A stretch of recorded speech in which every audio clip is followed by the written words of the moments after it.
take seats. How's everybody doing today? All right, good, motivated. Great to be with you. I know we have some company-grade officers and staff NCOs in the back who I either had dinner with last night or had breakfast with this morning. I guess most of the folks up front, if I get it right. How many of you with PSDs? Okay, first two rows. How about over at the embassy? Okay, good. And then some other folks in the back. All right, great.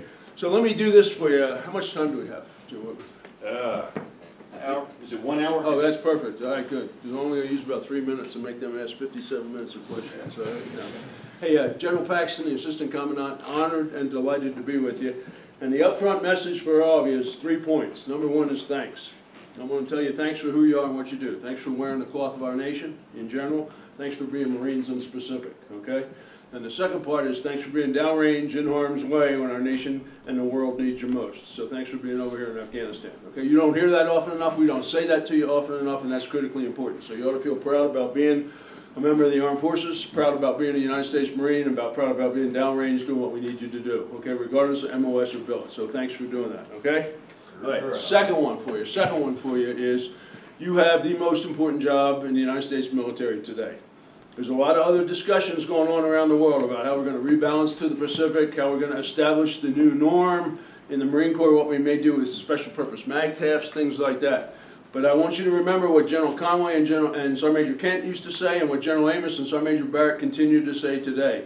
You are at the pointy end of the spear. You are far forward. You are the most important thing that the United States Marine Corps does within the Department of Defense with the other services and for the United States right now. Afghanistan is the fight we're in. It's the fight we got to win.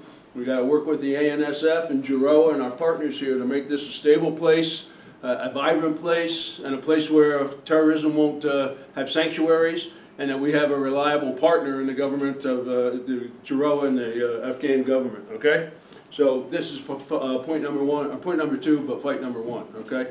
And then the third thing is, as you listen to General Dunford and Sergeant Major Booker and the leadership over here, we're in a different stage in the fight in Afghanistan.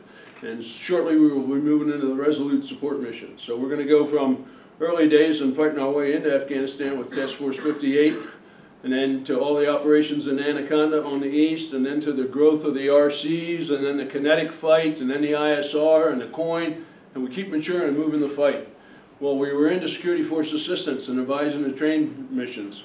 Now we're into functional security force assistance, and then we're going to move into resolute support. So there's a master campaign plan here. But when we move into resolute support during the time that you are all here, whether it's as a PSD or at the embassy, we're actually going to be drawing down. So the Marine Corps institutionally is great about gaining and maintaining combat. You know, we can seek out, locate, close with, and destroy the enemy by fire and maneuver. Okay, we're going to get there. But it's a lot different. After making contact, it's a lot harder to break contact. And you want to break contact at the right time, at the right place, with the right conditions, so that it's clear you won, that you maintain the supremacy and the dominacy that you need, but also that everybody gets out alive. So I ask you to keep your heads in the game here as we move from the end of the combat mission and the stand-up of the security force assistance and then into resolute support.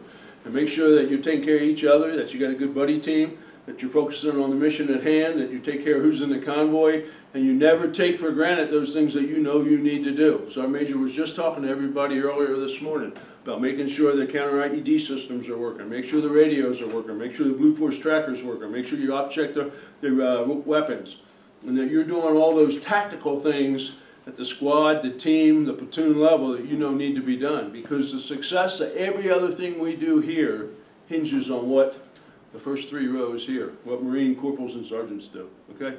If you got it right, the rest of us feel confident because we're focusing on developing Afghan partners, we're focusing on threat finance, we're focusing on retrograde and redeployment, but we can't do any of that unless we know we got a secure establishment and a secure perimeter to work within, and that's what you provide. So you got to keep your head in the game the whole time, okay?